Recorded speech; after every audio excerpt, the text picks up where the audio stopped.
É um momento histórico, onde cada povo que tem sofrido suas violações tem sua oportunidade até hoje. Então, é um momento muito oportuno para nós indígenas, momento histórico, de nós contarmos o nosso sofrimento. Eu sou Valdir Buriti, meu nome é Gilmar de Alcântara, hoje represento o Polo Pantanal do Ministério da Educação em Brasília, no MEC, da parte da educação. Aqui o professor Noel, da aldeia Buriti, também morador da aldeia Buriti, tá? Nosso mestre, professor e vereador Éder Alcântara de Oliveira, tá? Da terra Buriti. Tá? Então nós,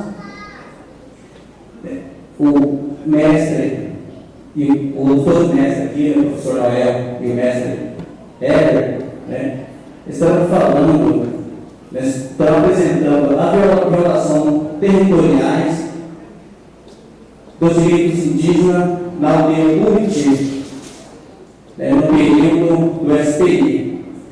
Trazemos alguns relatos de algumas anciões sobre a violação no tempo da servidão indígena nas fazendas. Tá? Então eu quero passar aqui a fala do mestre vereador Éder para ele dar o início. Bom dia, quero boa tarde a todos. Gostaria de pedir para que todos se colocassem de pé neste momento tão importante para nós enquanto indígenas. Quero fazer aqui uma homenagem ao nosso grande líder, Babal, a qual também um grande guerreiro aí, que vem lutando pelos nossos direitos.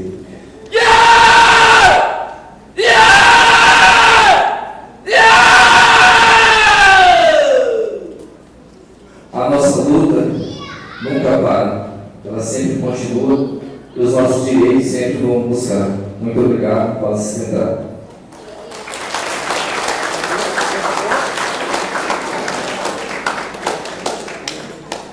Eu queria relatar aqui, antes de entrar no nosso caso, fatos que só no passado, mas que agora vem ocorrendo conosco, de que os nossos direitos não estão sendo respeitados, não estão sendo compreendidos com o que os nossos anciões, os nossos maiorá, os nossos indígenas que aqui estiveram relataram.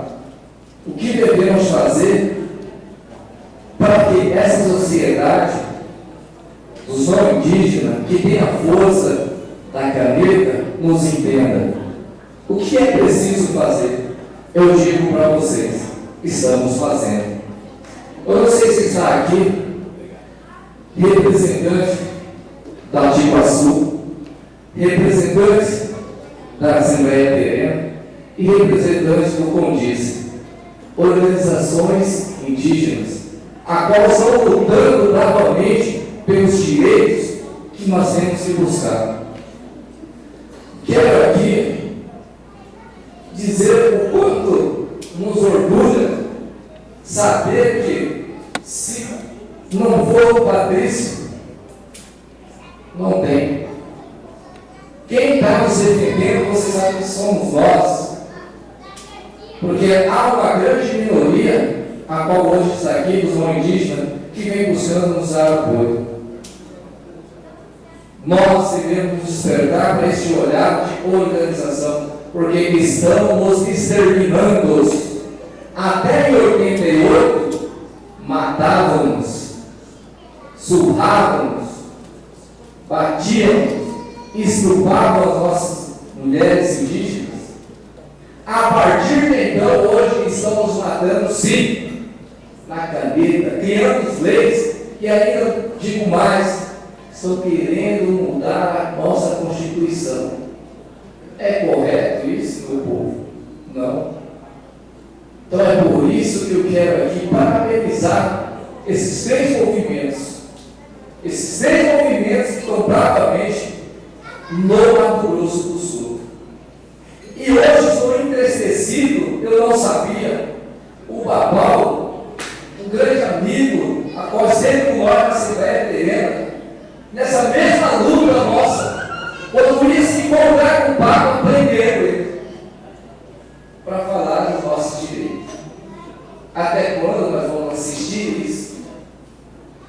digo mais ainda, se não fosse o povo indígena ir para o embate das terras, esse Brasil não vivia hoje de protesto, porque tudo isso começou quando nós fomos para o campo.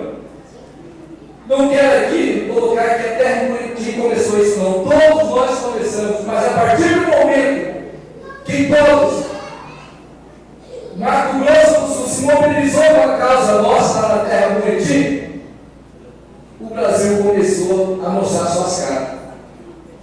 Aquelas pessoas de baixa renda, aquelas pessoas que estão vivendo na precariedade por causa da política particular.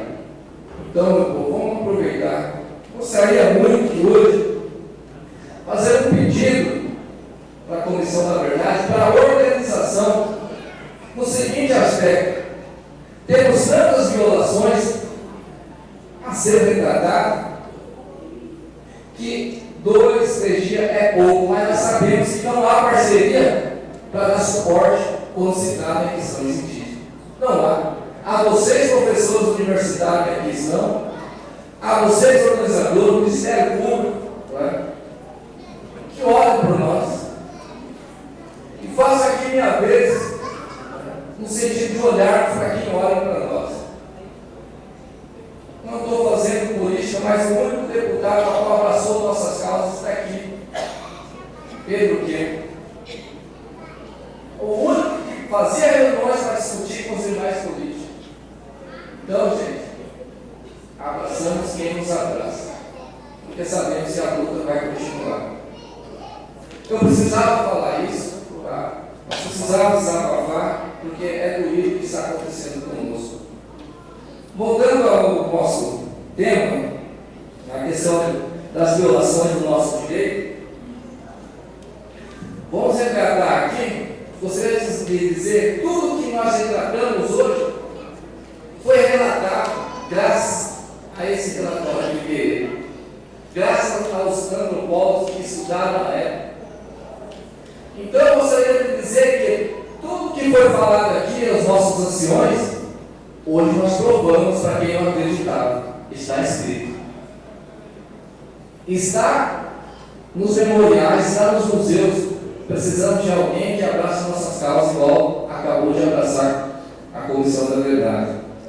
Faça um relato da terra Buriti, que está no processo registrado pelo diretor da 5ª Inspetoria Regional do Serviço de Proteção aos Índios, Nicolau Horta Barbosa, escrita em Campo Grande, datado 23 de dezembro de 1927. Relata o seguinte: que na região havia mata densa, com árvores grossas e campos férteis, para o pasto e plantio, onde os serenos podiam viver tranquilos. No entanto, algumas fazendas se instalaram na região, e por conta disso, os serenos foram forçados a trabalhar dos fazendeiros. Os serenos que ocuparam essa região após a guerra era uma região de mata densa e campos cerrados ricos e recursos hídricos, medindo aproximadamente 32.700 hectares. Está relatado, não foi o meu ancião que disse. Então, existem documentos que comprovam e ainda não querem nos entender por quê. Até quando vai, Brasil?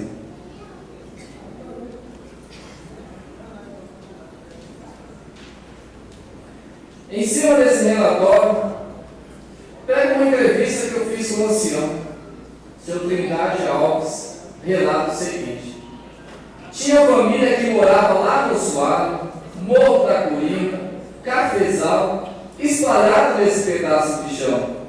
Depois chegou o chefe do posto, que começaram a vir para cá perto do posto. Abandonaram seu lugar, aí ficou para o fazendeiro. Será que o índio quis sair do seu lugar de origem? Os serenos do Buriti viviam na região com maior liberdade, sem se preocupar com a organização formal, até vir então quem? Um órgão você o que fez por nós. Após a fixação do SPI, temos relato que diz: o posto indígena se impunha ao Serena para imobilizar a sua força de trabalho interna para torná-la disponível externamente, colocando limites das suas reservas. E por que haveria essa necessidade se os limites já estavam definidos e aceitos por todos? Quem? Na época, SPI, governo e fazendeiros. E isso não é o índio que fala, são os servidores que relatam, e está escrito. Havia necessidade da imposição dos limites das reservas, porque na verdade os Serena não os respeitavam. Isto continuaram ocupando as áreas vizinhas para suas necessidades, caçando, pescando e coletando suas ervas medicinais, mel, tudo que era para o seu bem viver. Digo a vocês que 32.700 hectares da terra indígena Buriti, com a imposição do posto na terra, passou-se para 2.090 hectares. Como que o meu Patrício não vai ir até a sua área de origem buscar a sua sustentabilidade? E quando ele vai em busca de sua alimentação, do seu modo de ver, da sua cultura, é exterminado, é acusado de ladrão. Mas sabemos que nessa mesma época, proprietários ditos fazendeiros disputavam também entre si áreas. E neste mesmo período matavam gado um do outro e acusavam os nossos patrícios, que iam atrás da caça. Isso está relatado. Quem vai nos ouvir até o momento? Em 1960, os Serenas começaram a ser perseguidos e reprimidos pelos fazendeiros. E tem um relato dessas intenções.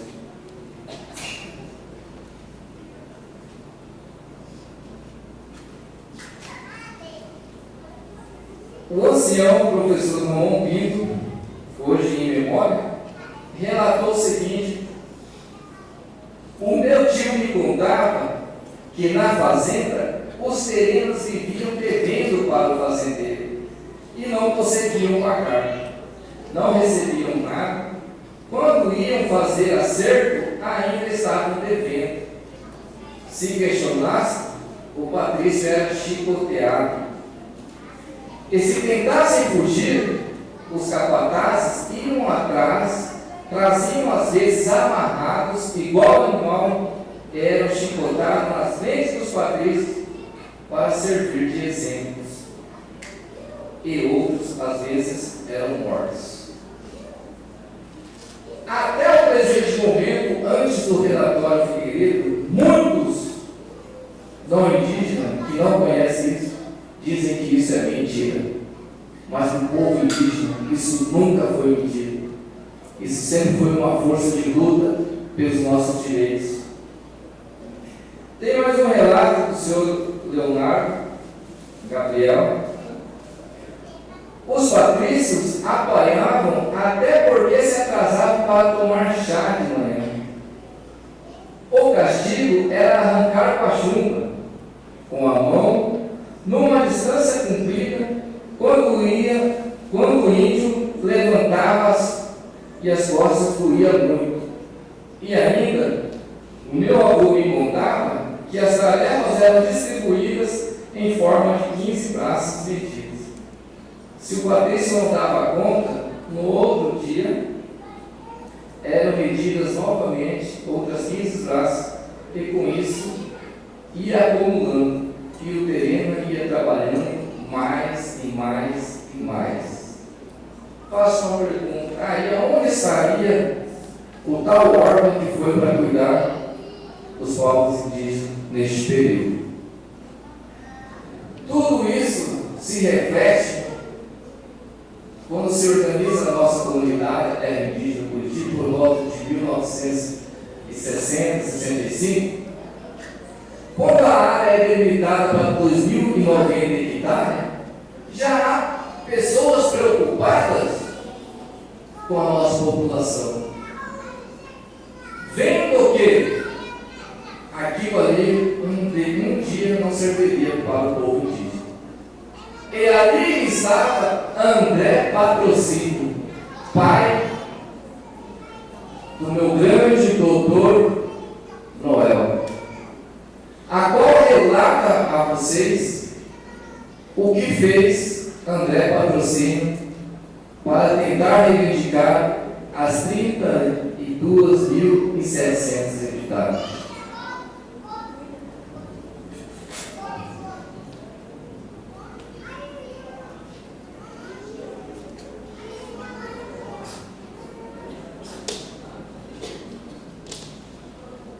Antes de fazer a minha explanação rápida, também desejo cumprimentar a cada parente presente e os nossos presentes não parentes também. Me dirijo inicialmente aos parentes da etnia Guarani. Vai chamar? Meu povo Pereira, o Nativé, a Rotéria do Iaí, Rapadeuri, o Nativé,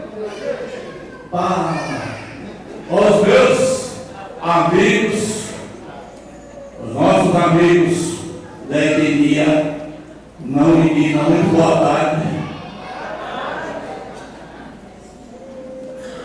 Eu tenho satisfação de poder servir ao meu povo indígena. Porque sou um descendente daqueles que levaram adiante esse sentimento de amor por esse chão, por essa terra que de direito é nossa. Essa terra de direito por natureza é nossa. Porque, peço licença que eu vou um pouquinho só. Porque quando aqui chegaram os não indígenas, não havia fronteira dentro do nosso país, de norte a sul, de leste a oeste. Não existia divisa, não existia cercas.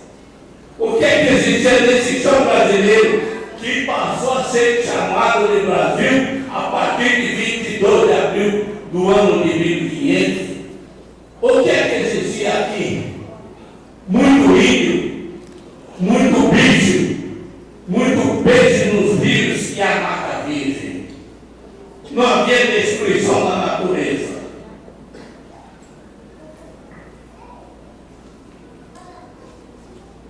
Então, por que é que não querem nos devolver uma parte desse chão todo que já foi nosso?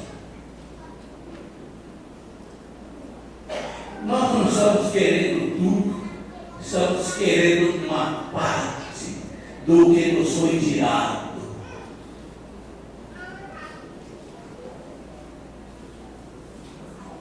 Quando o saudoso cacique Joaquim Teófilo Terena, lá na reserva indígena Buriti, recebeu do SPI, que havia recebido da comissão que foi fazer a medição das 2.090 hectares, Valadares, que hoje é a área oficial, Joaquim Teófilo não aceitou, de coração, não aceitou. Não é esta a área, não é esse tamanho de terra que nós queremos, que nós precisamos.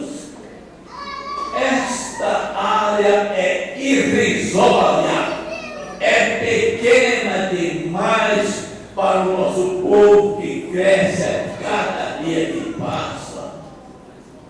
O que será dos nossos filhos que estão aí pequeninos, dos nossos netos que virão bisnetos, tataranetos, com essas 2.090 hectares? Ele chamou o meu saudoso pai, André Patrocínio, que fazia parte do ciclo de amizade, homens de confiança do saudoso cacique Joaquim Teófilo, o primeiro cacique da reserva indígena Buriti. Ele disse: André, eu preciso mandar uma comissão para o Rio de Janeiro reclamar essa admissão que o SBI acaba de passar para a gente. O SBI recebeu esse tamanho de terra, mas isso não serve, não dá para nada para o nosso povo. E eu não vou nessa comissão, André. Não vou fazer parte dessa comissão, embora eu seja um cacique. Mas meu papel não, porque o senhor não vai, o senhor dizer não. Eu não vou porque eu não sei falar. Eu não sei conversar com o branco. Eu sou muito curto de palavras. Meu pai, André Patrocínio, disse para ele o seguinte: então, senhor cacique, o senhor forma a sua comissão e escolha seus homens de confiança, seus companheiros, e o senhor me fala quantos são e deixe o recurso financeiro, que é a passagem, por minha conta.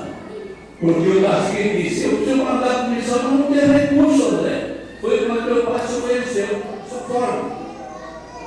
E deixa o recurso para ele. Mas, André, você vai fazer isso? Você vai providenciar o recurso para a passagem da comissão que eu vou mandar? Pode deixar já para o senhor. Então, meu pai tinha, como nós costumamos dizer, ele tinha uma pontinha de gado. E meu pai disse: forma que eu vou procurar negociar uns tourinhos e vou providenciar o recurso. E meu pai saiu em busca de negócio e achou. Não foi difícil achar o negócio.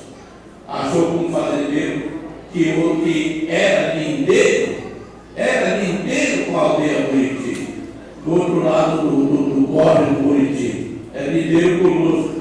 Do lado de lá estava a fazenda, do lado do Buriti, do lado de cá a aldeia Buriti. Então não foi fácil ele arrumar negócio.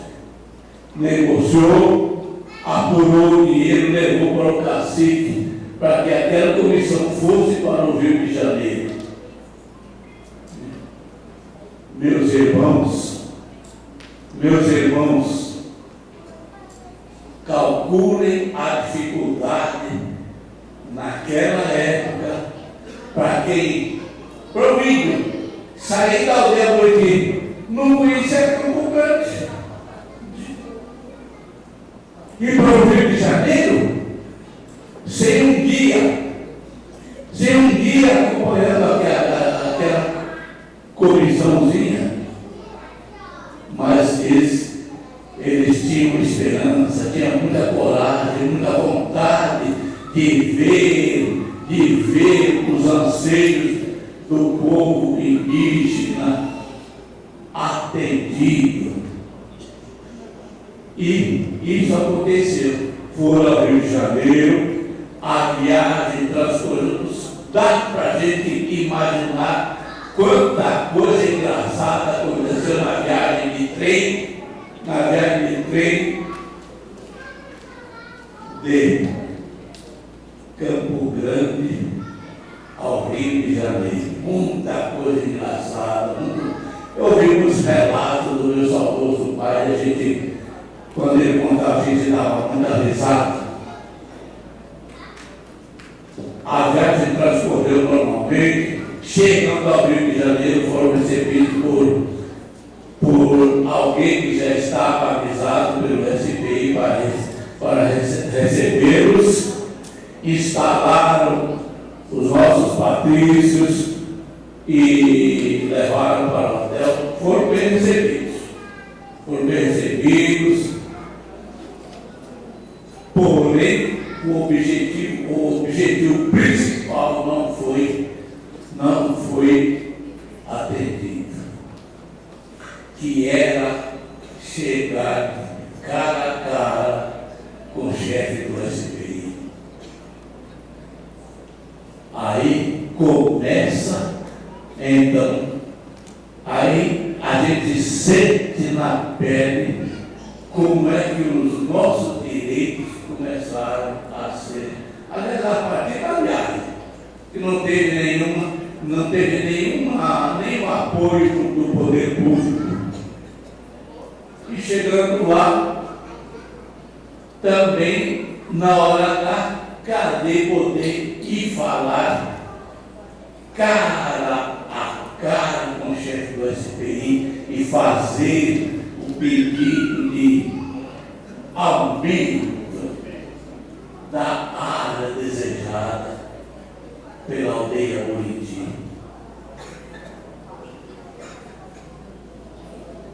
Muita coisa foi alegada e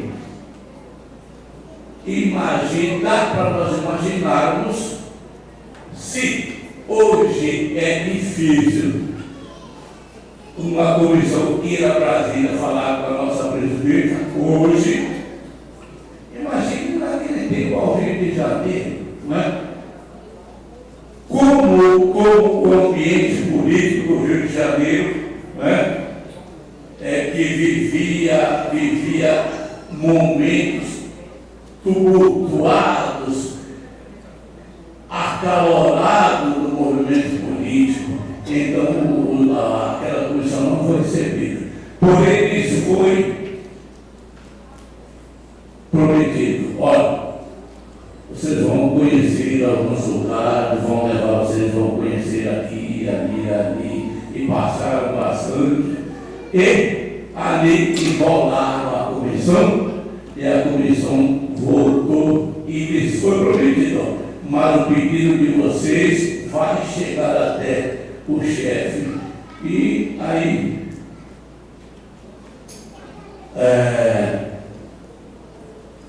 providenciaram o que tinham que dar para a comissão, embarcaram e mandaram de volta para o Mato Grosso. Então nós vemos que a nossa luta não começou no 10 de maio, como é a última notícia que se tem, não é? Lá da nossa luta no 10 de maio na aldeia Buriti, quando retomamos, entramos em algumas fazendas lá, e lá está o nosso povo instalado, onde já perdemos uma vida, temos mais um patrício nosso na cadeira de roda, e graças a Deus, a cada dia que passa, está recuperando seus movimentos. E temos esperança de que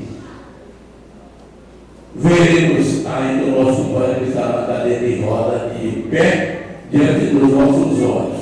Não só os nossos olhos, aqui no Mato Grosso verá, se Deus quiser, o José de pé, mas o planeta Terra, porque essa luta não está no Mato Grosso do Sul, está no planeta Terra. Sabe que a luta do povo indígena no Brasil existe e com muita força.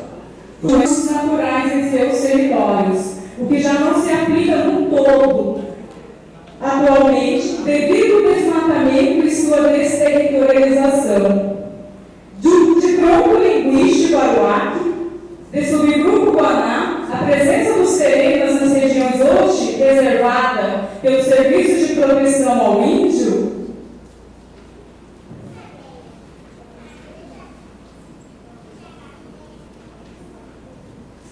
este operou até 1967, quando foi substituído pela FUNAI, Fundação Nacional do Índio, que vigora até o presente. Tal objetivo do SPI está em torno da proteção, pacificação e integração aos povos indígenas do Brasil. As terras indígenas de Taunaité são localizadas a 70 quilômetros do município de Aquidauana, que é o município do qual ela pertence, com uma população de 7 mil indígenas, segundo o relatório do CIM 2011.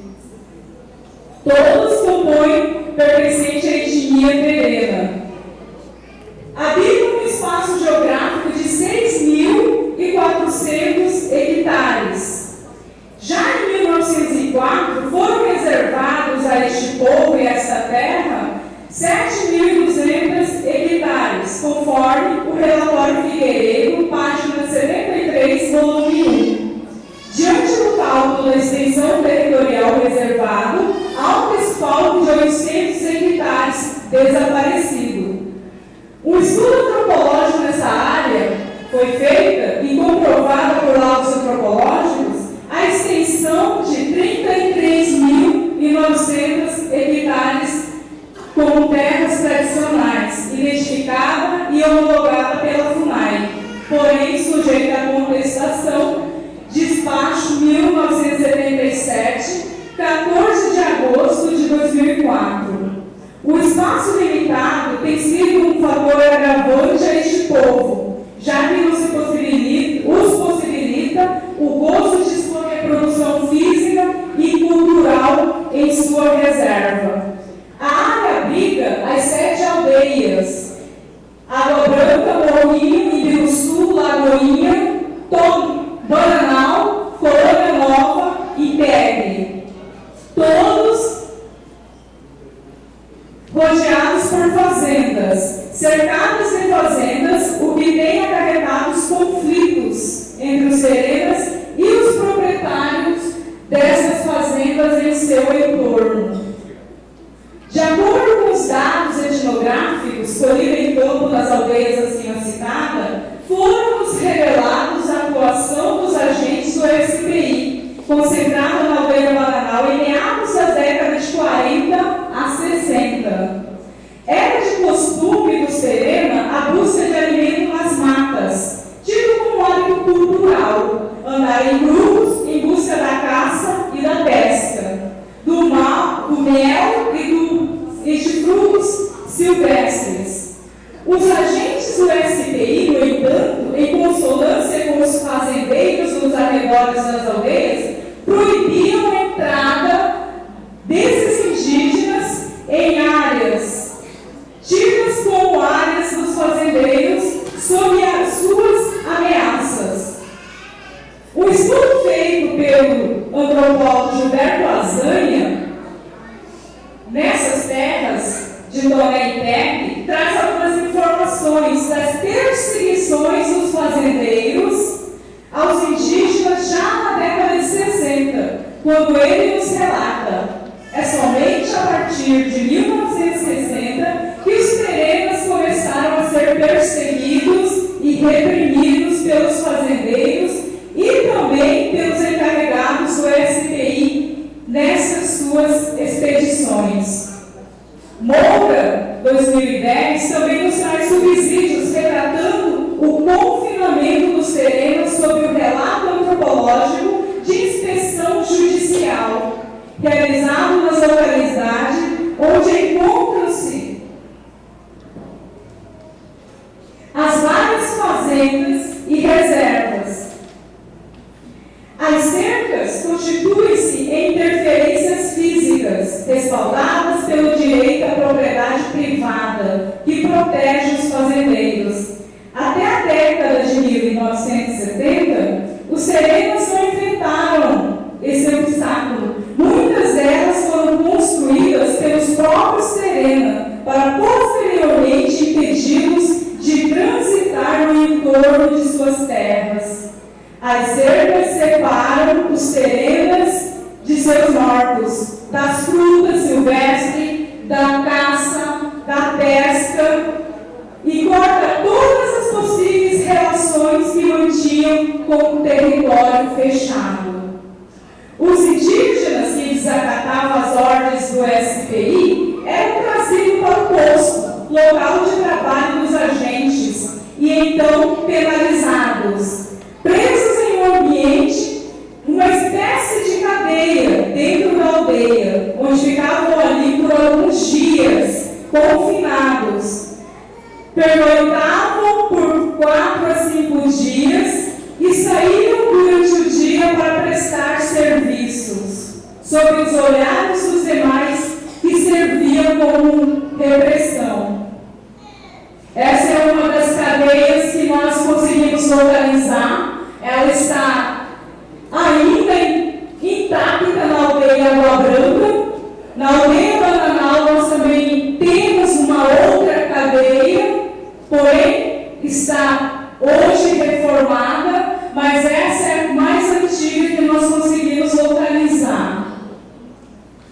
Na década de 70, 2 serenos foram executados na fazenda Yuma.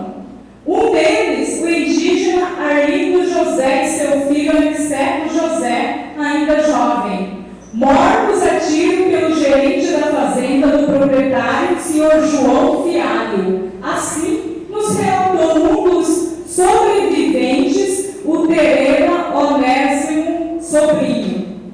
Assim ele nos diz: como sabe, a gente gosta de caçar, né? E fomos em grupo, à tarde, umas 4 horas da tarde, eu, o Arlindo e os filhos dele. Quando estávamos passando em frente à fazenda Yuma, nosso cachorro latia muito. Aí o capataz da fazenda saiu, já com a sua arma, nos apontando.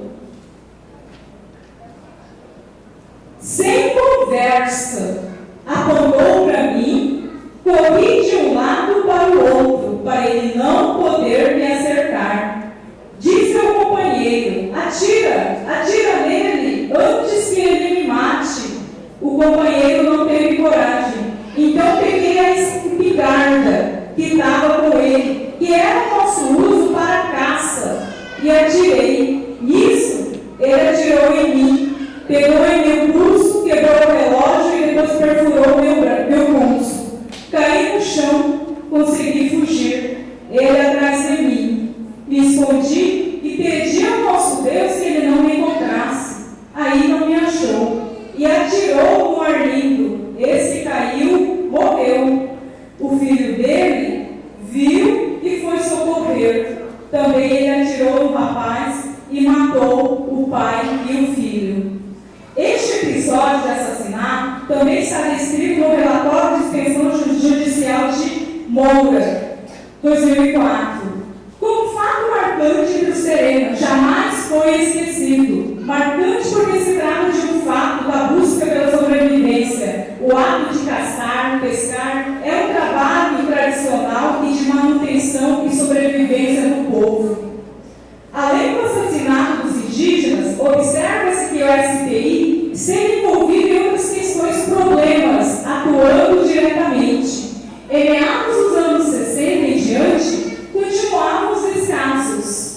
Os capitães, como eram chamados na época, eram dirigidos pelo próprio regime do SPI, viviam sob seu regime, regras de forma a preservarem a ordem nas aldeias.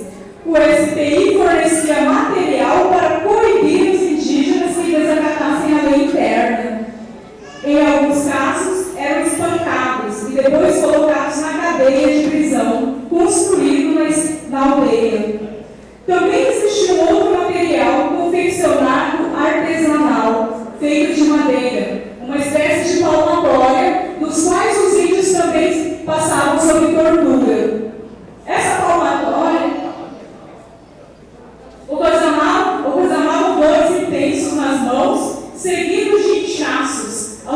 espancados.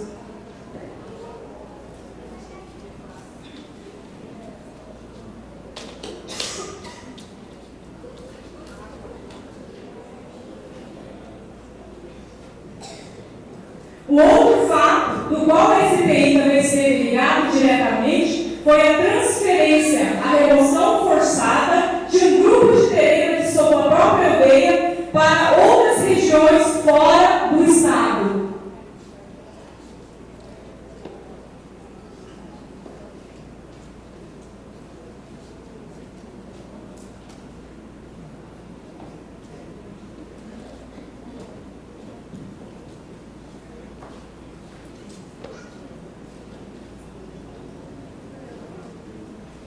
De acordo com os depoentes, anciões das terras indígenas Tomé e Terre, foram tirados à força de sua própria aldeia devido a uma discussão entre o grupo de terrenos com agente do SPI, na época chamado de Ibiapina, discordando de algumas irregularidades presenciadas pelos terrenos. Assim foi nos relatado.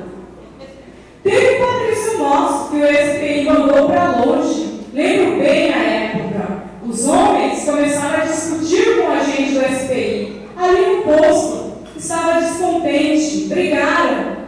Aqui tinha muito gado para tirar leite e doar para as mulheres que tinham filhos para alimentar. Nada aconteceu. O agente e seus familiares se aproveitavam dos gados. Nunca deram para o índio. Se vinha alguma coisa para nós, os índios, eram vendidos, como roupas, instrumentos de trabalho para a roça e remédios. Nós tínhamos que comprar como se fosse deles.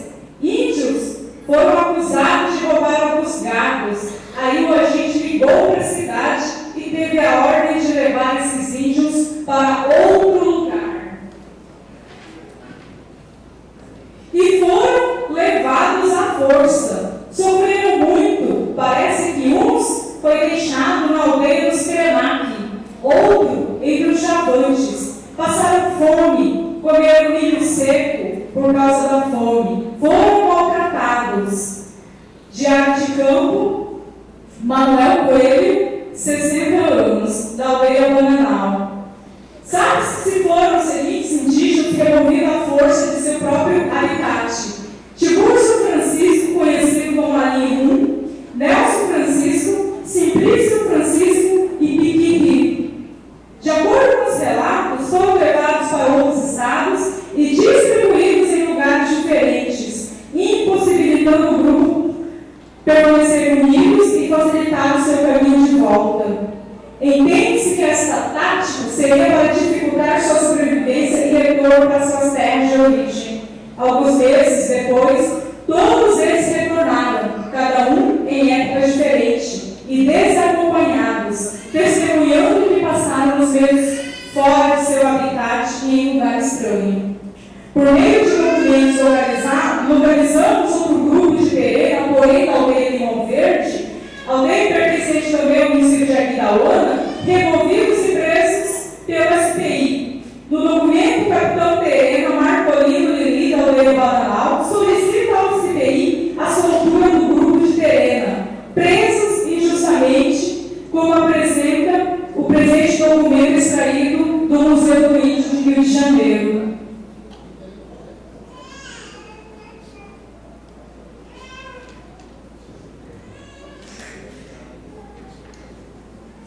Então, isso foi as violações que nós conseguimos buscar e trazer hoje.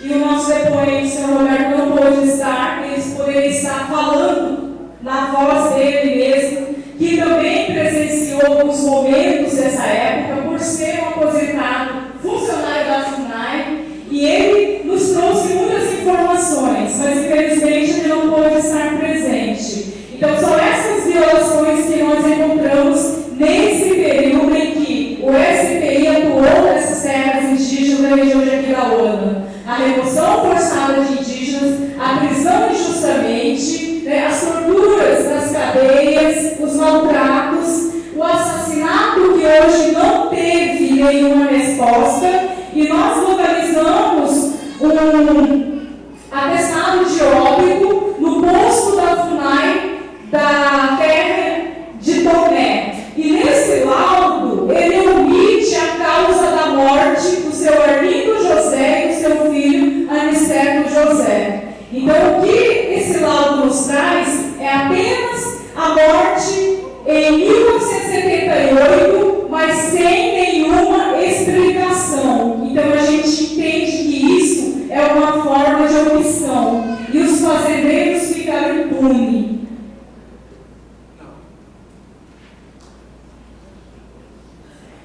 E aí a gente traz também, finalizando esse caso que a gente acabou de apresentar, o primeiro caso, a gente também traz aqui que já é o período da FUNAI, tá? Nos finais da década de 70 até 80, que é o período que a FUNAI já começa a atuar como representante ali dos indígenas. Tipos de violação: omissão e trabalho degradante nas usinas de cana-de-açúcar. O agente público é a FUNAI, década de 80, local também aqui da Holanda, e nós temos aqui o nosso depoente, que é o senhor Justino Samuel, e o senhor Antenor também, que estará nos relatando alguma coisa nesse momento, porque são pessoas que vivenciaram também esse momento, que teve uma participação direta nesse período.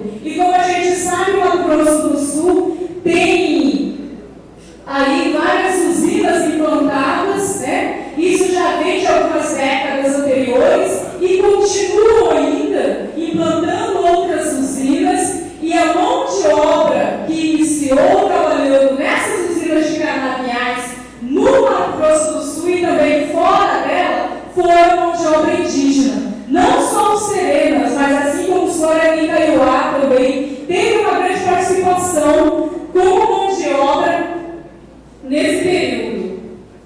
Então, as primeiras usinas no Mato Grosso do Sul foram investimentos vindos de São Paulo e do Nordeste brasileiro. Já no final do século XX, foi criada algumas políticas pelo Estado brasileiro diretamente ao setor canavieiro, que possibilitou o avanço e a instalação das usinas no Mato Grosso do Sul.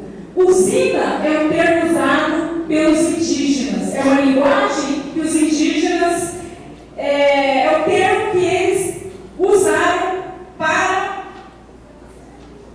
apontar essas empresas, que seria, no entanto, o agroindústria, que é o termo moderno de empreendimento de processador de cana. Até os anos 50, no Brasil, o trabalhador do setor canavieiro era mantido pelo seu empregador à margem do direito trabalhista, concedido pela consolidação e lei do trabalho, o salário mínimo, aviso prévio e férias remunerada. Até os anos 50, só tiveram sucesso através de muitas lutas travadas contra o seu patrão. Isso que nos traz Andrade, 1994. Em 65 a 85, a política e expansão do setor industrial canavieiro estava de acordo com a política do regime militar. Nos anos 80, houve a intensificação na busca de trabalho braçal nas usinas de corte de cana, localizadas dentro e fora do estado de Mato Grosso do Sul. Tais como as primeiras usinas implantadas: CBPA Cigrolândia em 77, Sonora em 78, Debrasa, localizada em Brasilândia, em 79, Alcovale em Aparecida do Taboado em 81, Passatempo em Maracaju e em 83, e posteriormente a de Nova Alvorada e outros. A saber, o estado de Mato Grosso do Sul compõe um número de 19 usinas implantadas dentro do estado. Devido à experiência dos terrenos terem com a lida das fazendas, então eles não encontraram nenhuma dificuldade de comunicação com essas empresas, que passa a recrutar grupos de indígenas para essas usinas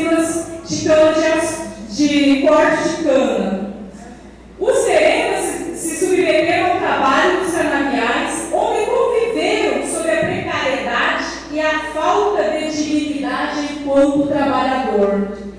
Sabe-se que nessa época, todos os grupos denominados turmas, que eram equipes de trabalhadores, termos pelos indígenas, passavam pelo contrato coletivo e assinado pela própria FUNAI.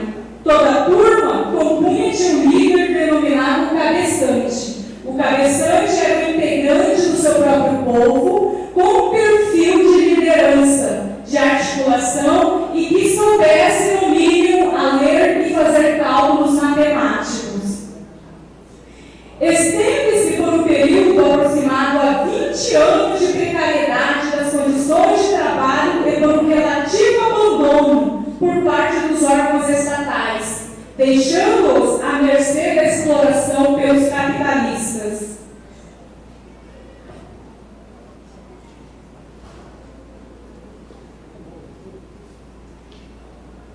De acordo com os registros no contrato dos trabalhadores firmado pelo órgão, não havia nenhuma restrição de trabalho para menor de idade e muitas vezes desconhecia qual situação em que se encontravam esses indígenas, como bem salienta os relatos orais coletados em pesquisa etnográfica em campo.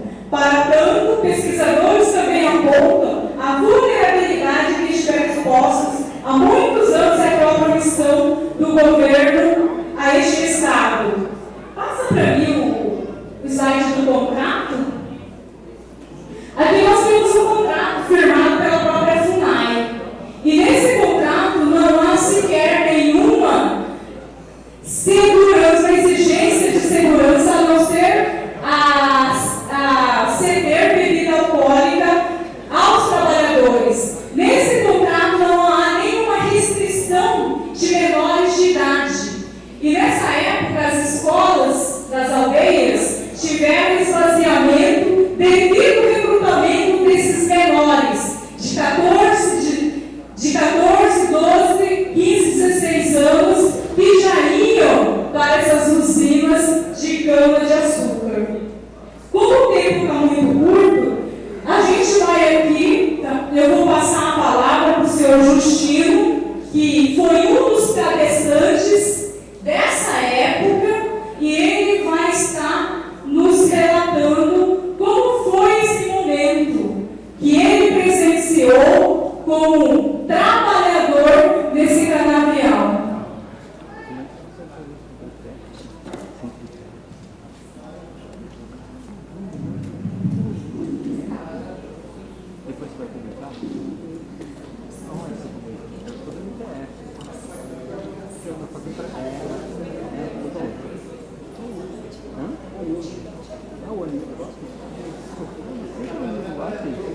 Você está fazendo vídeo na aldeia lá? Não. Não estou assim, né? Tá. Aham. Beleza. Meu nome é Justino Castro Samuel. Mas você está aqui no Rio Sul, né? E na Oriente, a PRA que nos ajuda. Bagaimana kita ina tulisho vai que canavial.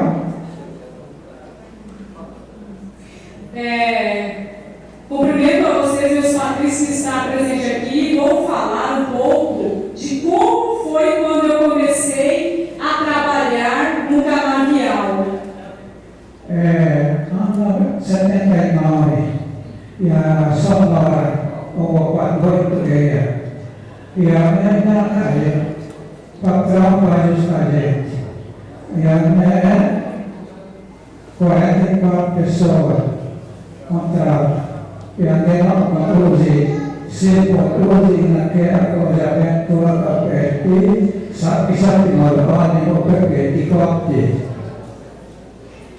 Em 79, eu fui convidado para agrupar um grupo de 40 homens serena para trabalhar na usina de Sonora. Juntei o grupo, organizei o grupo e levei para lá. Quando chegamos lá, não havia nada, só mato. E nós começamos a construir os nossos próprios barracos feitos de lona. Lona preta, e aí vì một của gia là coi là so với một tia để coi một cái nữa porque ada itu bahwa kita tak boleh itu bagai mahu diri kita ada questão pun dari pihak desa para qualquer. Quando levantamos os nossos barracos, nós começamos a dormir ali no chão. As camas eram uma espécie de colchão que nós tínhamos. Dormíamos em cima das camas, forrávamos um lençol. E à noite, quando chovia, ou então o próprio sereno, ele nos molhava tudo, porque a lona não tinha muita segurança. Então, nós vivíamos daquela forma.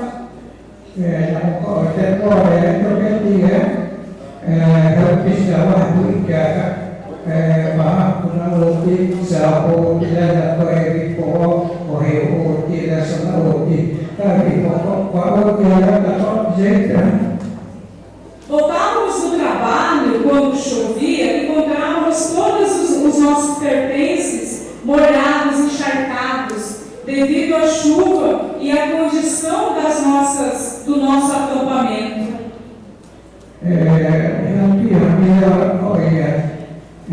Alojamento, feliz, colchão.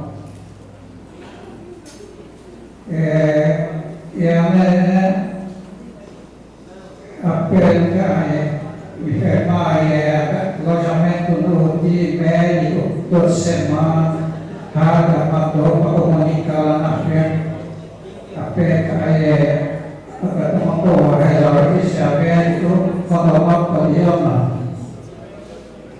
Muito tempo depois, as coisas começaram a melhorar um pouco. Tínhamos atendimentos médicos que atendiam quando era preciso. E o que ele não podia resolver ali, mandava para fora.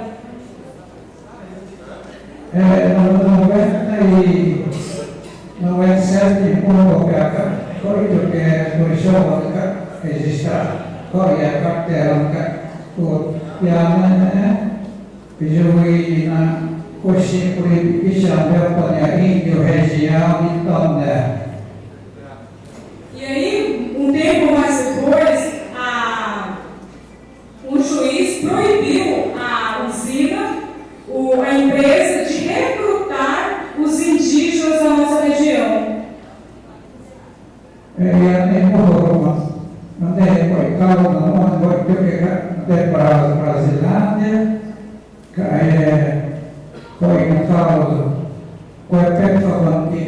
Companheiro, e que eu quero ter 16 anos. O outro caso que aconteceu foi em Debrasa, o assassinato de um jovem companheiro que fazia parte da minha turma. Ele tinha seus 16 anos e foi morto na região.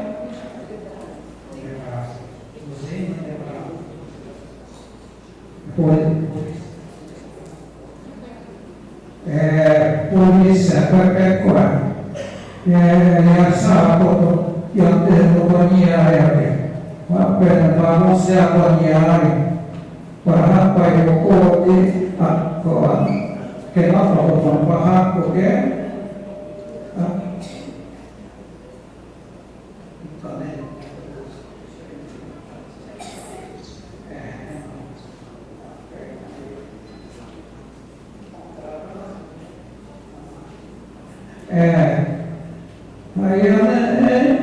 se por isso a pessoa que está gravando lembrado hoje lembrado o policial se banhar aqui e o né para a jovem e o recolher agora eu vou ir para 4 horas da manhã. Essa morte, esse assassinato desse jovem de 16 anos foi praticado pela própria polícia militar de Debrasa. Ele estava voltando da vila, do povoado. Houve uma briga na festa nessa vila, mas esse jovem não era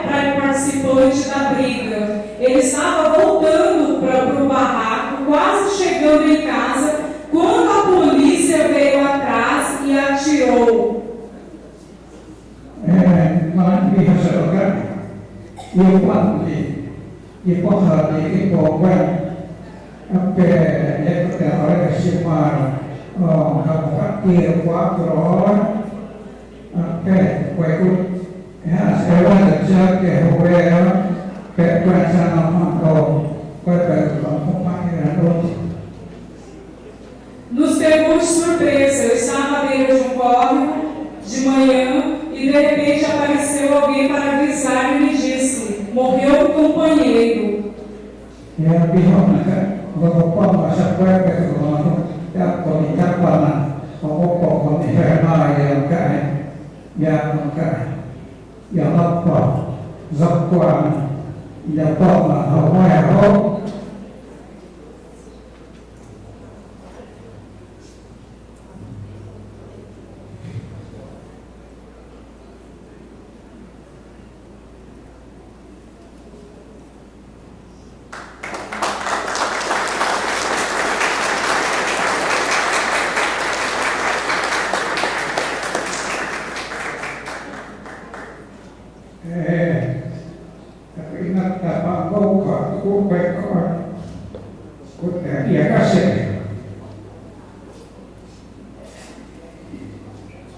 Parece que foi ontem e é impossível esquecer a perda de um patrício nosso. É muito dolorido.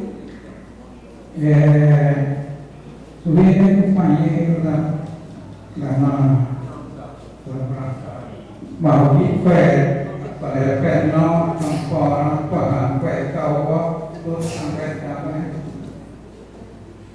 Nós encontramos ele, fomos para identificar o corpo. Ele estava sem roupa, sem camisa, sem calça, apenas com a parte de baixo.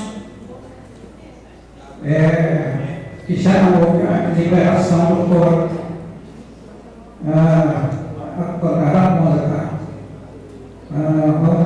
Libera spazio, libera ora necessario quadro libera delegazione brasiliana non puoi comprare per Cristiano che comprare 5 horas já para Ficamos muito tempo aguardando a liberação do corpo, que passou por uma averiguação e depois passou também pela delegacia da delegacia regional e só depois foi liberado o corpo para trazer para a aldeia. Entende que ibu bukan sama Rồi cái quay của cái và qua được về xem này nơi sẽ ông con rồi cái thuốc quay khỏi apa yang tak buatnya komposi pendiri dalam mengenai apa yang tak perlu yang mengenai keaifahan kalau kerja nanti diwakam kena biasik kena kerja kisah. Eu parei de trabalhar em 96 e dali fui procurar os meus direitos. Eu queria me aposentar e fui procurar a FUNAI. Expliquei, queria que a empresa me aposentasse pelo tempo de serviço prestado, mas a FUNAI me disse: nós não podemos fazer isso, nós não podemos te encaminhar, nós não podemos entrar nós não podemos fazer esse encaminhamento. Aposentar governo até particular, aposentar governo, mas o joelho não são transporte, não é caminhão, canavia, Eu sofri uma lesão enquanto trabalhava na usina. A gente andava de caminhão, a gente subia naqueles caminhões grandes e em uma dessas viagens eu lesei o joelho. Por isso eu não pude mais trabalhar e por isso eu tive que procurar algum direito. E a FUNAI me negou a ajudar a buscar esse benefício. E também a FUNAI me disse que era para procurar um advogado particular. E ele foi atrás desse advogado particular.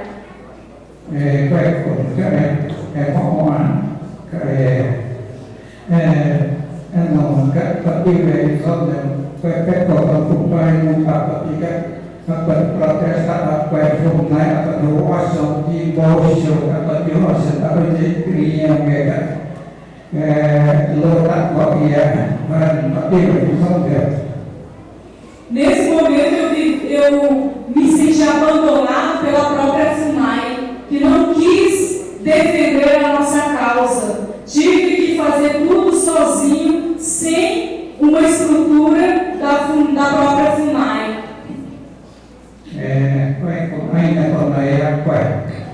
É isso que eu tenho a dizer e muito obrigada a todos vocês.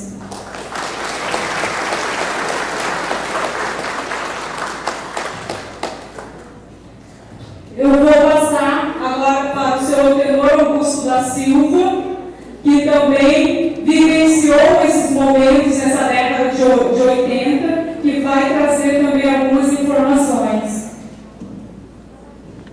Em nome da doutora Ana Rita, em nome de Maria Rita, eu cumprimento a todos, boa tarde a todos. Eu quero complementar a fala do meu cunhado Justino, Eu fui um dos companheiros que acompanhava toda essa caminhada dele, todos os contratos, E de fato, o que está contando é verdade, Porque a gente sofreu muito dificuldade, Na hora do frio, a gente acorda 3 horas para fazer o tal quebra-tudo, A gente do serviço.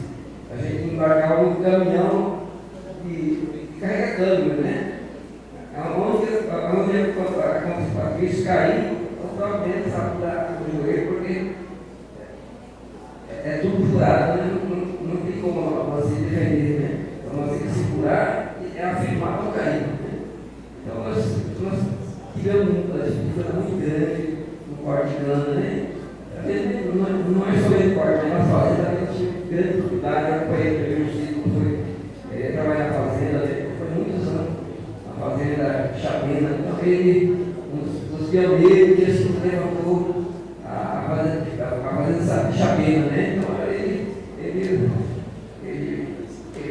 fez a vida do patrão, Mas hoje está aí, sem remuneração, sem indenização dos patrões que judiaram a gente, usaram a gente no trabalho escravo, Então nós estamos aqui confiando a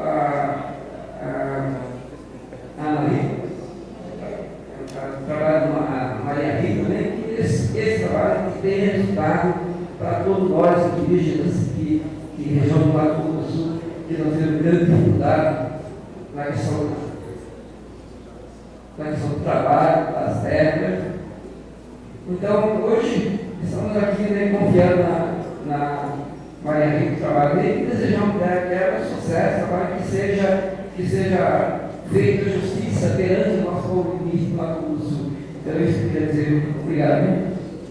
Usar a prisão como forma de dominação, como forma de provocar a submissão dos povos indígenas, é uma prática abominável e ela está esparramada em vários estados do Brasil.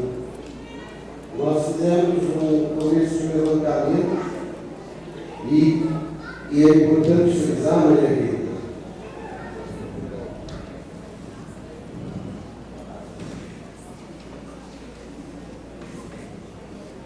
que a tese, a ordem a se preservar, tem um estudo feito pelo José Gabriel Silveira Correia, um estudo bem fundamentado em documentos, que chama a tese, é uma tese, a ordem a se preservar, a gestão dos índios do Reformatório Agrícola do Krenak. E ele aborda tanto a Guarda Rural Indígena, que cuidou, em parte, dos presos do Krenak, como a própria cadeia do Krenak. Nessa tese, nós temos em anexo um conjunto com 45 documentos produzidos pelo Estado brasileiro e que hoje estão depositados no Museu do Índio. Esses documentos são de setembro de 42 a agosto de 67. Eles retratam a movimentação de índios para serem presos ou soltos de cadeias ou celas clandestinas, e nós organizamos essas cadeias e celas nesses documentos nos postos indígenas de Icatu e Vanduí, em São Paulo, Alves Barros e Buriti, no Mato Grosso, Nalique, também no Mato Grosso do Sul, posto indígena Cachoeirinho e também na cadeia pública de Palmeira dos Índios, lá no Maranhão. Né? E constatamos também envios de presos para a cadeia pública de Cuiabá. São presos indígenas que eram clandestinos. No relatório Figueiredo, ele ainda cita as celas para prender índio do jeito que a gente viu aqui no Mato Grosso. Desculpa, troquei. O Palmeiras dos Índios em Alagoas. No relatório Figueiredo cita celas também clandestinas em postos indígenas no Rio Grande do Sul e no Paraná. A importância de levantar esse estudo das celas e cadeias indígenas também ele veio para poder retratar e complementar um trabalho que a Comissão Nacional da Verdade apresentou há pouco mais de 10 dias, que era um trabalho sobre as cadeias clandestinas dos militares nas cidades, para prender os militantes de esquerda. E é importante levantar esse tema dentro da própria comissão, porque hoje, por exemplo, o Homero do Ministério Público Federal acabou de me mostrar uma foto de um indígena amarrado, preso, jogado num canto em uma antiga casa de um posto da FUNAI que é abandonado. Essa prisão aconteceu agora, há pouco tempo. Então, mexer com esse assunto, que é tabu na sociedade, é também apontar para essas injustiças que acontecem hoje. Nós temos também na questão de hoje a Michael Lola está fazendo um levantamento de mulheres indígenas presas no Estado brasileiro, em várias cadeias, atual. Mas para mostrar que, do mesmo modo que antigamente se prendiam os indígenas, essa prática continua acontecendo, mas ela está fazendo estudo de mulheres presas. E na recomendação, eu estou falando isso porque uma das recomendações importantes para a superação desse problema, segundo a doutora Michael, é que o indígena seja identificado como indígena na hora da prisão. Muitas dessas mulheres não podem deixar a cadeia porque não há uma identificação de que ela é indígena nos documentos que o Estado hoje preenche para qualificar as pessoas que estão sendo presas, e dessa forma as pessoas não conseguem atuar, e como o indígena não tem muitas vezes o recurso do advogado, essas pessoas levam anos, às vezes, para sair da cadeia por causa dessa falta de informação que deveria ser encaminhada. Quer dizer, como é que estudar esse passado pode ajudar a mudar esse nosso presente? A cadeia, também a gente localizou uma cadeia através de um documento, depois eu passo esse documento para você, que é muito grande, mas é uma informação número 307-19, produzida pelo em 1980, que tem um número absurdo aqui no nome dela, que eu não vou ler, que é um documento confidencial. O CISA era o centro da aeronáutica, né? E esse documento está recolhido no Arquivo Nacional e ele informa sobre 2 cartas recebidas pela Embaixada do Brasil em Paris em 20 de dezembro de 79, pelo pessoal do Grupo de Informação sobre os Ameríndios, vinculado à Société de l'Américanisme e Museu de l'Homme, o Museu do Homem da França em Paris, onde há denúncia da criação por parte do general Demócrito de Oliveira, diretor da coordenação da FUNAI para a área amazônica, da criação de uma cadeia clandestina no território yanomami. Nós levantamos também sobre essa cadeia uma tese do Elias dos Santos Brígio, aonde ele localiza essa cadeia no posto do quilômetro 211 da BR-210 no Amazonas, que foi aberta em 1976. É importante falar desses outros estados, para que os parentes aqui do Mato Grosso do Sul percebam que, efetivamente, o que se viveu aqui, os indígenas do Brasil viveram em quase todos os estados que montam o nosso país. O sofrimento que foi colocado aqui, que vai ser narrado no depoimento, eu acho que a gente podia encontrar esse depoimento em várias outras etnias dos povos indígenas brasileiros. Sobre o Krenak,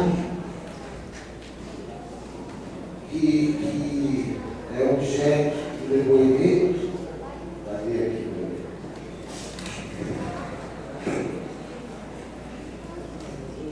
Eu vou apresentar rapidamente, porque nós vamos ver se a gente consegue passar o filme que foi feito pela pesquisa do André Campos, que está colaborando com a gente para o trabalho de levantamento de subsídios para a Comissão Nacional da Verdade. Durante 2 anos ele tem andado pelo Krenak, tentado localizar as pessoas que por lá passaram e colheu vários depoimentos que a gente vai mostrar para complementar o trabalho que vai ser feito. Mas eu uso aqui um parágrafo para encerrar, de um artigo da professora Maria Hilda Barreto Paraíso, da Universidade Federal da Bahia. Ela diz: o reformatório foi implantado sob a administração do capitão Manuel dos Santos Pinheiro, da Polícia Militar do Estado de Minas Gerais. E para lá, Manuel dos Santos Pinheiro, da PM de Minas Gerais. Ele foi o responsável coordenador da ambulância Minas Bahia. Né? E para lá eram enviados os indígenas que se opunham e que opunham resistência aos ditames dos administradores de suas aldeias ou eram considerados muito desajustados socialmente. No presídio, eram mantidos em regime de cárcere, sofrendo repressões, com confinamento em solitária e castigos físicos, em caso de insubordinação. Eram impostas atividades na agricultura durante o dia, sob forte vigilância de soldados da Polícia Militar de Minas Gerais e dos índios agregados à Guarda Rural Indígena, também fundada pelo capitão Pinheiro. A Guarda era composta de índios que Pinheiro definia como de excepcional comportamento. Mais alto, devidamente treinados e fardados, encarregados de manter a ordem interna das aldeias, coibir os deslocamentos não autorizados, impor trabalhos e denunciar os infratores ao destacamento da Polícia Militar. Vale destacar que a Guarda Rural Indígena, criada no final de 69 e teve a sua formatura em 1970, janeiro de 1970, novembro a janeiro, eles passaram por um processo de formação para se tornarem policiais, aonde lhes foi ensinada a tortura. Nós localizamos no Museu do Índio um filme, que é o filme do dia da formatura da Guarda Rural Indígena, aonde os indígenas desfilavam com um preso pendurado no pau de arara. Né? E depois as pesquisas apontaram que no quartel que eles estudaram para se formar policiais, uns anos antes, passou por esse quartel um agente da CIA, que era um agente norte-americano da Central de Inteligência das Américas, que ensinou as técnicas de tortura para os policiais daquele batalhão. Esse agente da CIA, o Dani Trione, foi assassinado no Uruguai pelos guerreiros tupamaros, pelos trabalhos que ele estava fazendo de tortura no Uruguai também. Assim, a tortura vivida por indígenas pode ter muito em relação com os ensinamentos dos norte-americanos no batalhão da Polícia Militar, no batalhão escola da Polícia Militar de Minas Gerais. É preciso frisar também que a cadeia do Krenak, ela se deslocou da terra indígena do Krenak para a Fazenda Guarani. A Fazenda Guarani, antes de se tornar essa prisão indígena, ela foi um centro de tortura também aqui no Brasil, da Polícia Militar em Minas Gerais. Agora o Krenak. Então, nesse momento agora, o senhor Bonifácio vai relatar, contar o que ele viu e o que ele experienciou e o motivo pelo qual ele foi levado para o reformatório Krenak e as pessoas envolvidas nessa sua transferência para Minas Gerais. Vai chamar companheiro de Leôncia, que coloca chapéu, uma tia Helena, boa tarde para ele, né? Eu vou falar algumas palavras em português também, se não conseguir falar em português, eu vou emendar para mim. Porque me pegou meio surpresa, a gente amava o tradutor, a confiança, mas a confiança maior é em cima de nós, o nosso Pai Parado, que arrumou para nós essa comissão da verdade, para saber o que é a verdade. Nós passamos indígena e também, eu ponto de vista, com essa idade que eu estou, ela é diferente. Nós passamos antes, nesse presente agora, no dia de hoje. Então, vai relatar um pouco, meu modo de falar, particularmente e paralelamente, do meu percorrer para a cultura. Quando eu tinha 27 anos,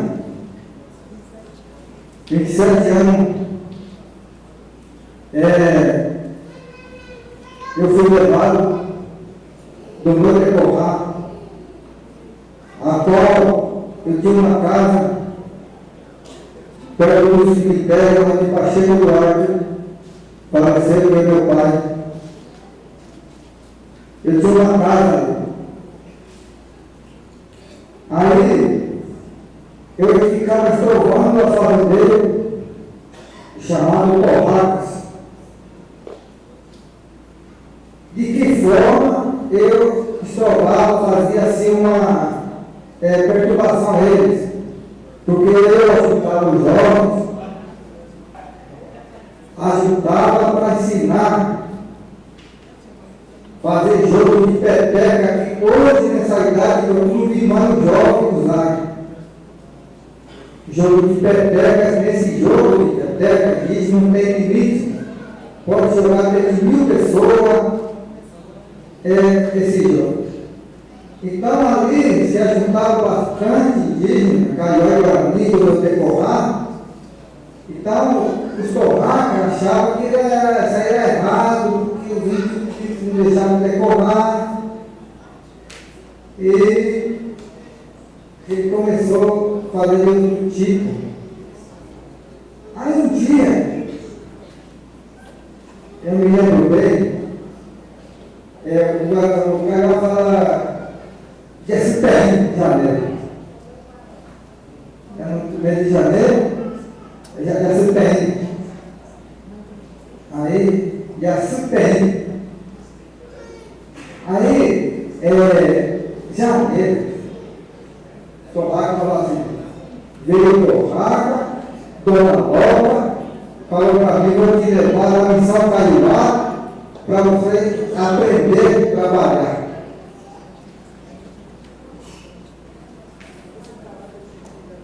Aí, me pegou, e os Torracas, eles iam a farda policial, e me levou junto com a Dona Loba, na missão Cariuá. Cheguei ali, era Dona Loba.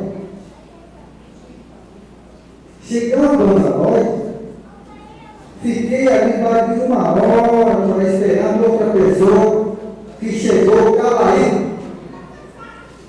Chegou no colo, Calaí, e chegou no corpo. Aí nós fomos, nós 3 subimos no carro, e os Torracas juntos, acompanhou nós até o topo, e nós continuamos a chegar, nós continuamos a andar, amanhecemos na estrada, e também entardeceu, escureceu, e cheguei num lugar aqui no carro. Nós 3. Chegamos naquele lugar, nós achamos diferente, porque ali tinha a pessoa amarrada, tinha a pessoa amarrada na corrente no pé, e nós 3 conversamos com ela. Minha mulher ia porrar, o que eu tinha a fazer? Eu tinha educado, irmão. Porque eles não falavam que nós via que tinha gente amarrado e voltava correndo, apanhando. Voltava correndo, apanhando. Aí, cheguei lá no mato, cheguei lá. À tarde ele chegou, o pessoal de lá, falou para nós assim,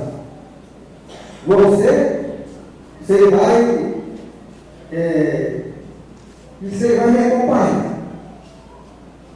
Aí só saiu de lá, acompanhando nós. Eles foram mostrar para nós o reino para nós trabalhar.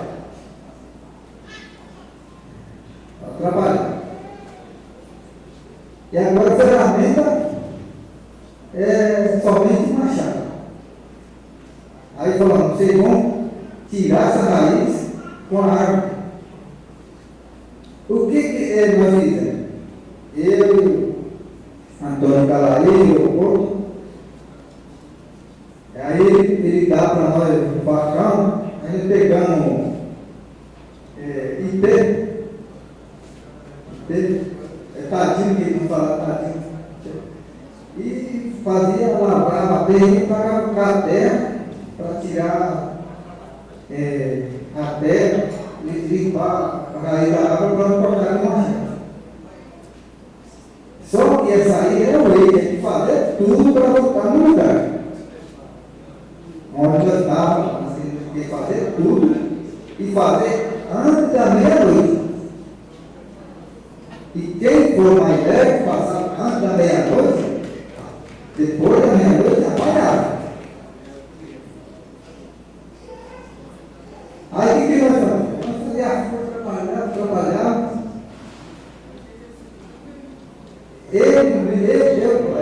particularmente, eu terminei aquele dia da tarde, eu terminei a parte de 8 horas da noite.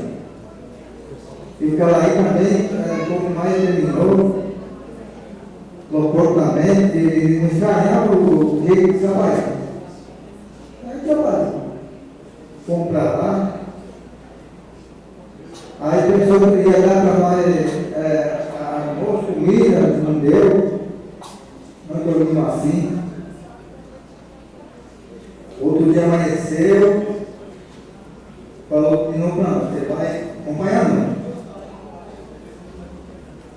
Como acompanhar de novo? Aí continuava para nós ele para trabalhar. Só que nós não ficávamos contentes, tinha uma coisa que nós vimos. A pessoa se amarrava. Ela ficava amarrada na frente do prédio.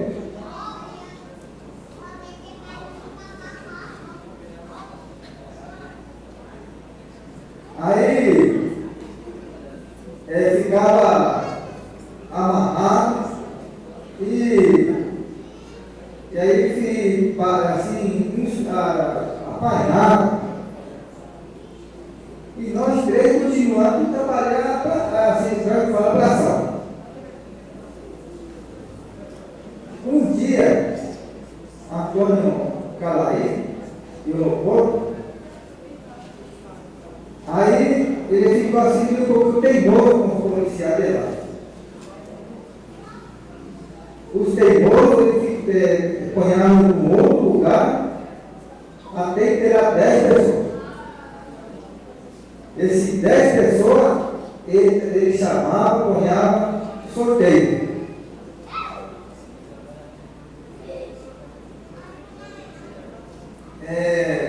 Aí, eu acho que não vou puxar muito assim, porque eu sou prisioneiro do Renato, estou meio desconfiado, porque até agora, se não fosse diaria, eu vivia. O que quer dizer diaria? O diaria é uma supera antigo. O cara que ensinou eu usar o Iratai. O que é Iratai? Nós estamos olhando nariz de cachorro para caça. Esse Iratai serve como remédio para o corpo, quando ele apanha e não sente a dor. Então vamos continuar novamente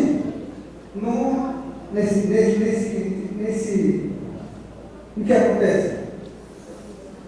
Aí,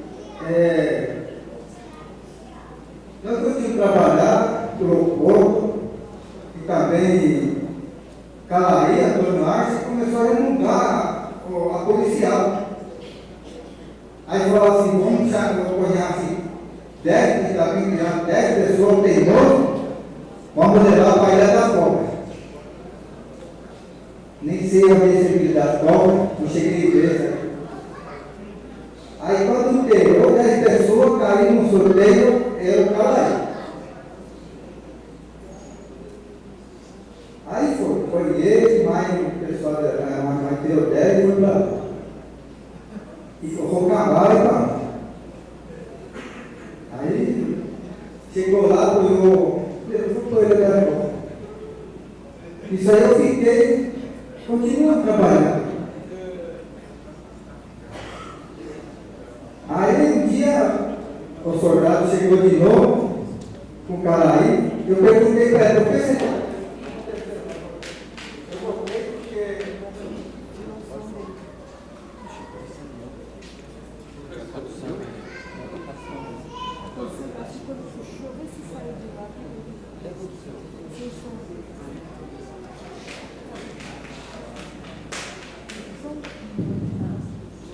então, aí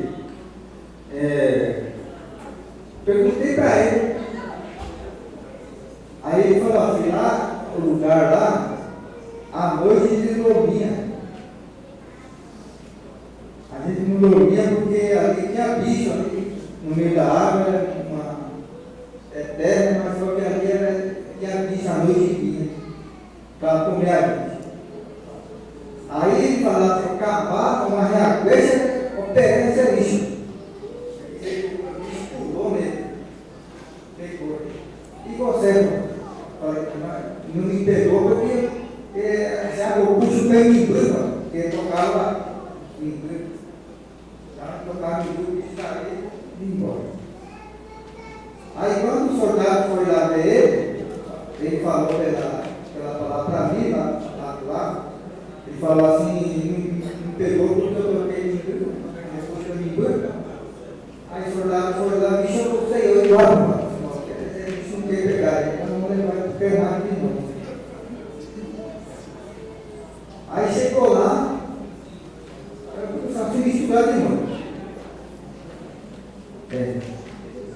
Aí só que na minha vida que eu fiquei lá, achei muito triste de cair, assim, de pegar a gente, amarrar a gente no tronco. Um tronco muito forte.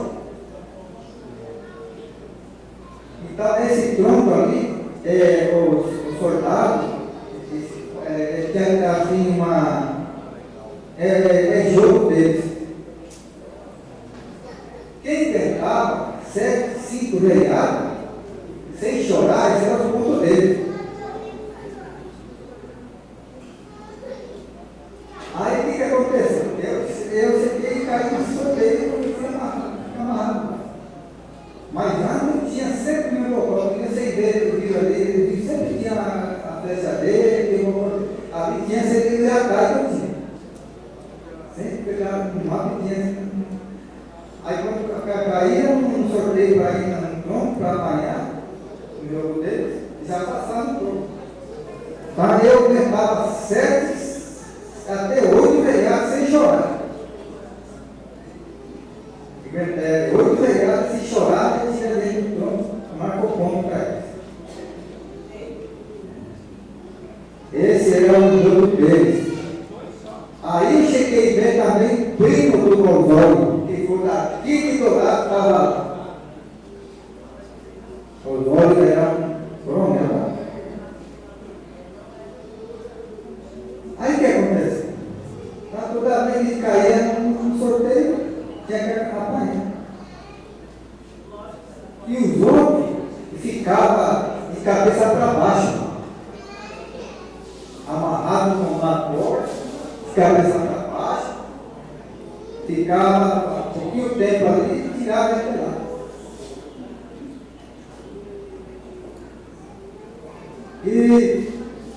E mais. Outro dia, uma vez, a gente levantava, acordava e havia gente morta.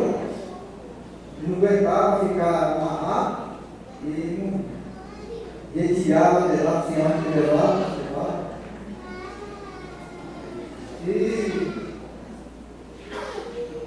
E assim cheguei bem, que tinha medo disso aí. No momento que ele dava para a gente o serviço, tinha que fazer rápido.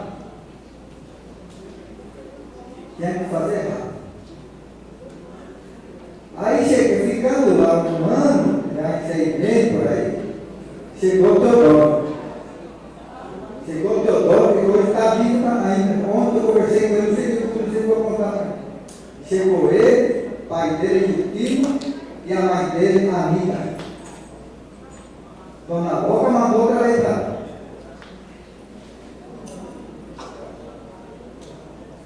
Aí eu já fiquei para frente. O Teodoro diretamente foi por ele da boca. E a mãe dele, a Anitta, e ele e o Dino ficou. Aí isso era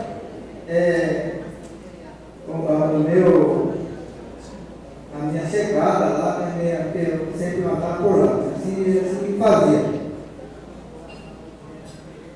Então, ali sempre tinha também pessoa queria servir num fotel de amarrar, apanhar a palavra, esse aí já estava condenado para ele já estava ali ampurado, se para jogar. Ele levava aquele para jogar, ele quis levar. Então ele tinha medo disso. Então a gente chegou vez aí, nesse presídio, para treinar.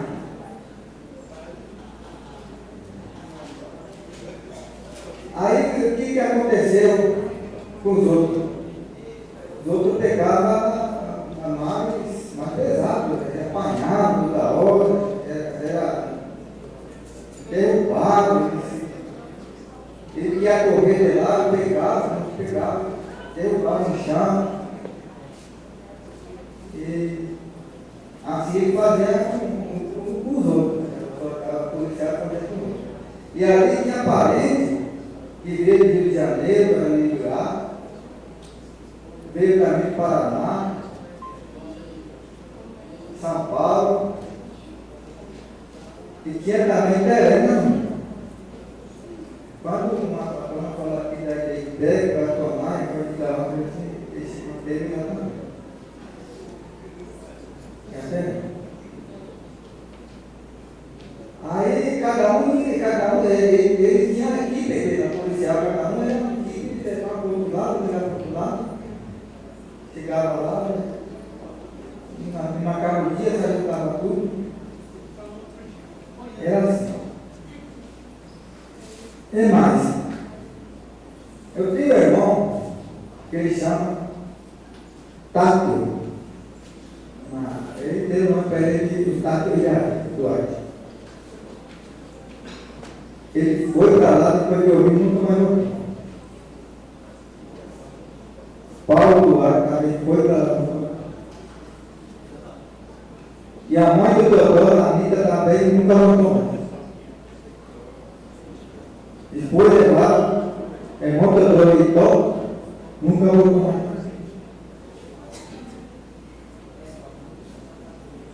Mas isso acontecia com a gente por causa que a gente não queria deixar decorrar, meu decorrar.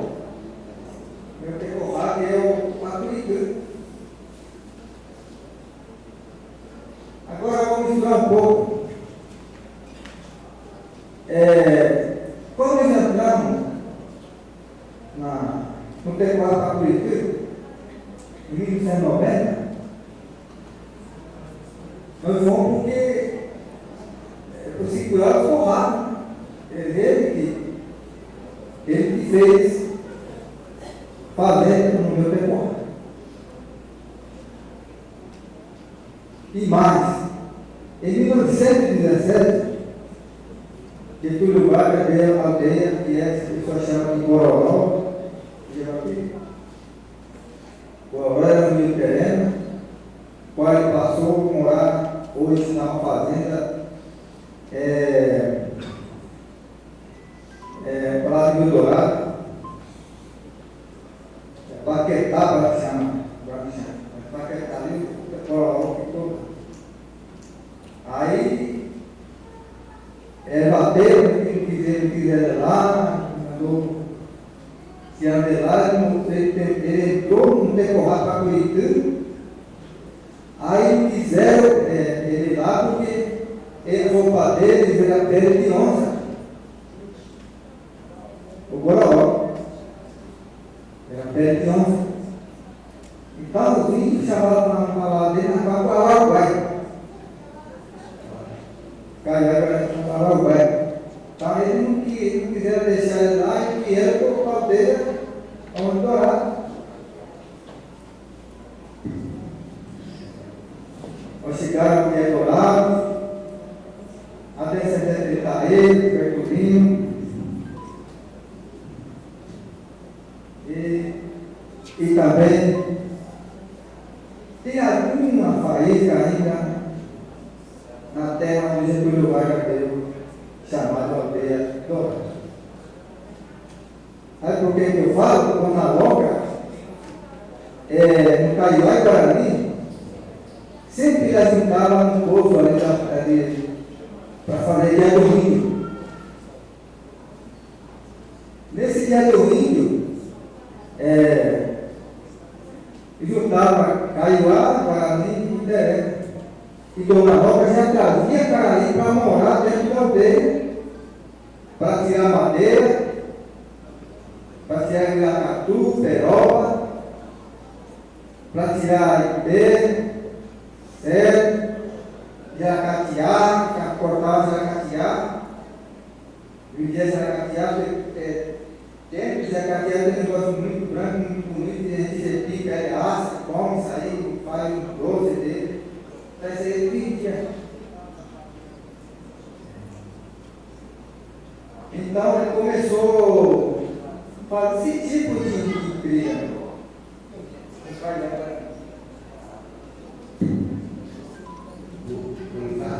Sobre uma questão, o pessoal falou, vou dar uma embaralhada, eu quero dar uma desembaralhada, porque eu acho importante as pessoas, para voltar no Krenak, as pessoas, o que acontecia com as pessoas que tentavam fugir? Teve gente que tentou fugir do Krenak? Fugir do Krenak? Teve gente que tentou fugir do Krenak? Tentou fugir. Principalmente, o pessoal que tentar fugir do Krenak, ele ia para a ilha da Cobra. E essas pessoas, o que acontecia? O que acontecia com essas pessoas quando eles pegavam a bola? Quando ele ia para a ilha da Cobra, lá ele contou Teodoro para mim ontem, ele fala que ele foi para a ilha da Cobra. Então ele ia ali, ele ficava lá, tem vezes que ele ficava pendurado num navio, para não precisar pegar ele também. E tinha que tocar o amigo dele, para precisar chegar nele, passar fome, coisa, difícil de ter a comida lá. Então isso aconteceu com uma pessoa que ia para a Ilha da Cobra. E essas pessoas voltavam? É muito difícil de voltar.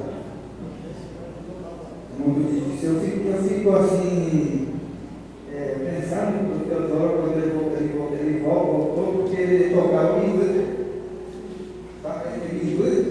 Ele tocava a forma não chegava perto dele. Tocava o inglês e ficava.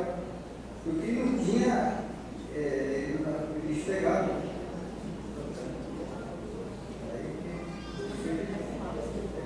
Ninguém mais viu essas pessoas que foram para lá. O que foi para lá, também é uma caixa dourada, que foi para uma caixa que fala. Foi a filha dele, ele está no Boró. Ele foi e voltou porque ele caiu na sorte de ele só ficar trabalhando. Trabalhando lá, ele ficou meio aleijado de lá, mas ele voltou para apanhar de mar. Ele voltou, ele é falecido. Então, a Maria Rita está perguntando, e você conseguiu voltar? Como foi que você conseguiu voltar? Eu consegui voltar porque o meu trabalho era serviço assim de trabalhar. O serviço era trabalho. Ele achava que ele não tinha assim muita coisa. Ele achava que a minha ida para lá era do Pacuí para lá, não querer deixar perdoar. Assim que então, ele ponhava a gente não para trabalhar. O serviço era porque antigamente falava tarefa. Então, uma tarefa a gente tem que terminar essa aí. Se não terminar, não adianta nem chegar lá e apanhar. Para a gente fazer a força para poder terminar para nesse lugar. Então, os Patrícios para mim lá não chegaram.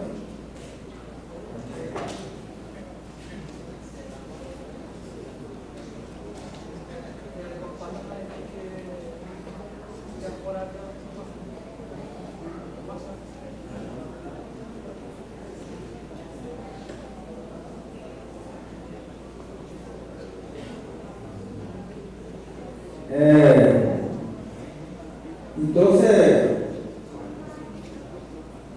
más o menos agradecer. ela tem que ser pequenada. Se é rato preto, não está preto, ele está assassino, ele está sofrendo preto, a cama não tem cu. Se fosse calar, pedia a sempre está dentro do erro. Aí sempre está de aula e a briga. Está de aula, minha casa. Aí as caras começando a verdade de meia, foi 400 aqui eu não fico com a cara aí, perdendo a beira, está com a comissão da verdade ali. E essa é a marcha, ela cara aí, quer dizer assim,